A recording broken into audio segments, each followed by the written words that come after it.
Hey everyone, welcome back to the channel. I'm so glad you're here today because we've got an intense story that you won't want to miss. It's all about standing up to bullying, taking responsibility, and how justice always catches up, no matter who you are. We've all seen how some people think they can get away with anything just because of who their family is, but sometimes the tables turn and the truth comes out. This story follows one teenager's journey to justice and how his actions led to unexpected consequences. So, sit back, relax, and let's dive into this unbelievable story. Nicholas Perkins was a name that sent shivers down the spine of every student at Clearwater High. He wasn't just any student. He was the self-proclaimed king of the school, and everyone knew it. As the son of the local police chief, Nicholas thought he was untouchable. His reputation preceded him, and for good reason. He could do whatever he wanted, whenever he wanted, without facing any real consequences. If you were a weaker student, you knew to stay out of his way, because Nicholas wasn't shy about using his power to intimidate. He bullied anyone who didn't fit in with his crew, picked fights with those who couldn't defend themselves, and made life miserable for anyone who crossed him. Skipping classes?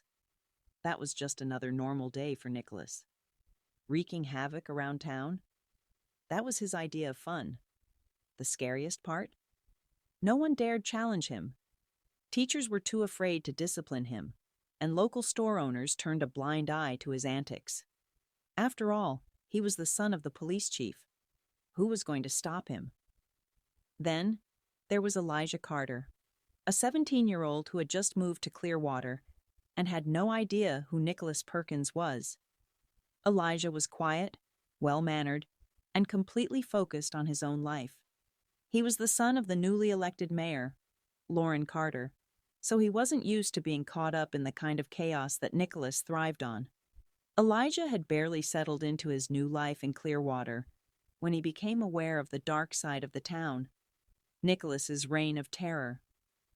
But to Elijah, none of this mattered. He was just here to live his life, make new friends, and focus on his schoolwork. Little did he know, his calm and composed demeanor was about to catch the attention of someone who made it his mission to make life miserable for anyone who stood in his way. Elijah's world was about to collide with Nicholas's in a way that neither of them could have predicted. One afternoon, Nicholas and his friends, Jake, Travis, and Cole, decided to hang out at McDonald's. True to their usual form, they were loud, obnoxious, and made sure everyone in the restaurant knew they were there. They didn't care about anyone else's peace and had no intention of quietly enjoying their meal. It was all about drawing attention and asserting dominance. Across the room, however, sat Elijah Carter, quietly enjoying his milkshake and scrolling through his phone. He was just minding his own business, unaware of the storm that was about to hit. But Nicholas noticed him immediately. Elijah was an easy target, new to town, calm, and well-mannered. To Nicholas, he looked like the perfect person to mess with. With a wicked grin spreading across his face, Nicholas signaled to his friends, and they all began to move toward Elijah. Nicholas walked up to Elijah's table and called out to him loudly, "Hey, new kid!" His voice carried across the room, drawing the attention of everyone nearby.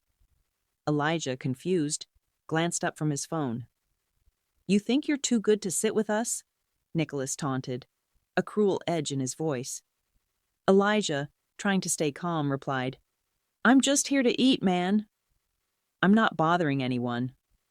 But Nicholas wasn't interested in peace. He wasn't about to let someone talk back to him without consequences. Without warning, he grabbed Elijah's tray and dumped it all over the floor, causing the room to fall silent in shock. The other customers gasped, but no one stepped in. Nicholas stood there, laughing, as he mocked Elijah for not standing up for himself.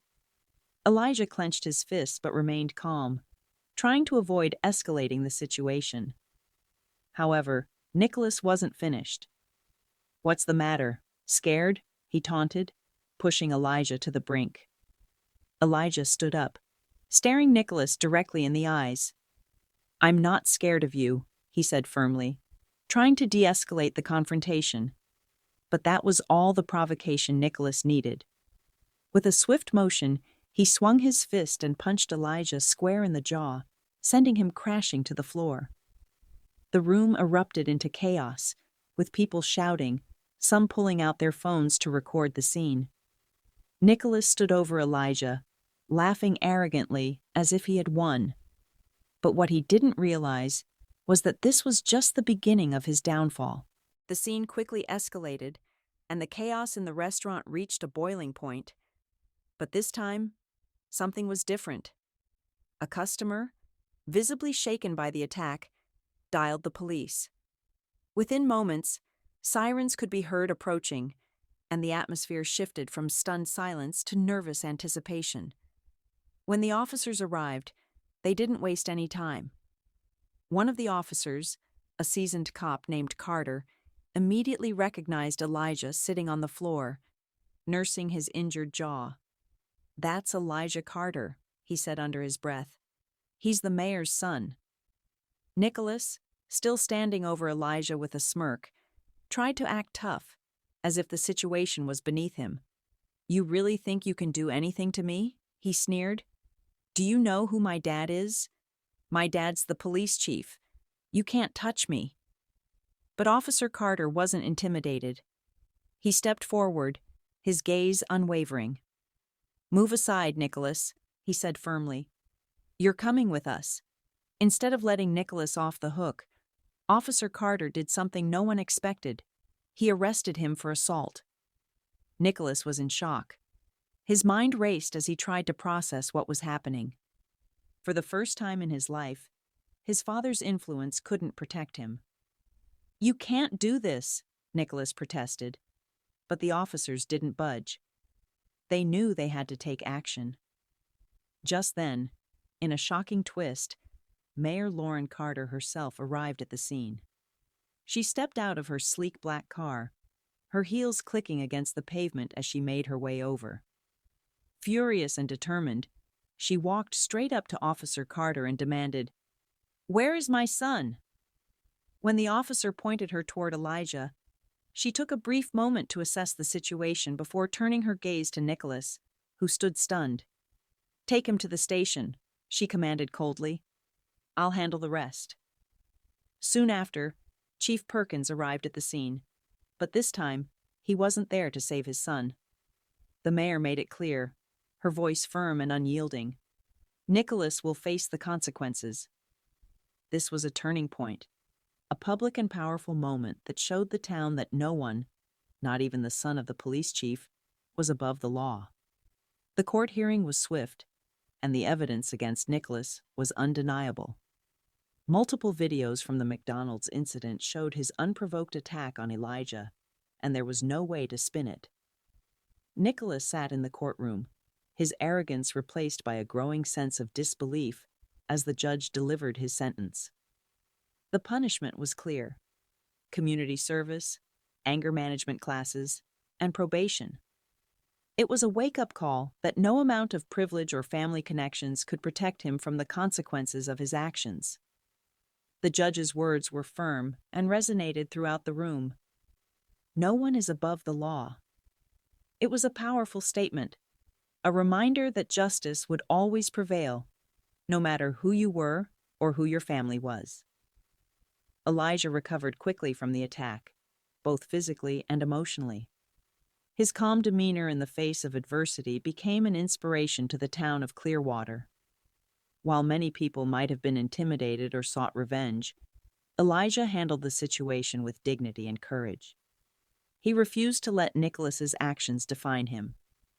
As news of the incident spread, the people of Clearwater rallied behind Elijah, showing their support in powerful ways. His bravery sparked a wave of unity throughout the town, proving that standing up to bullies, no matter the consequences, is always the right thing to do. Elijah became more than just the mayor's son. He became a symbol of strength and resilience, a reminder that doing the right thing is never a wasted effort. As for Nicholas, his world came crashing down. The life he had always known, one where he could do whatever he wanted without facing any consequences, suddenly came to an end. His actions had consequences, and for the first time, his father couldn't bail him out. Chief Perkins, usually his safety net, couldn't protect him this time. The punishment was handed down by the law, and Nicholas was forced to face the reality of his choices. This was a hard lesson for him, one he wouldn't soon forget, that actions have consequences, no matter who your family is. For the first time, he understood that privilege and power don't shield you from accountability. So, what can we take away from this story? First and foremost, justice always prevails.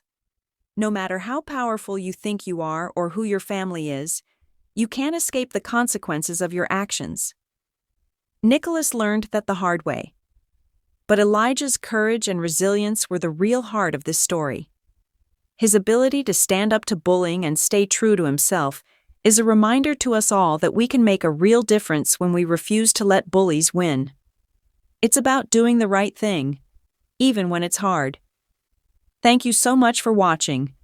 If you enjoyed this video, don't forget to hit that like button, share it with your friends, and subscribe to the channel for more amazing stories. See you in the next one.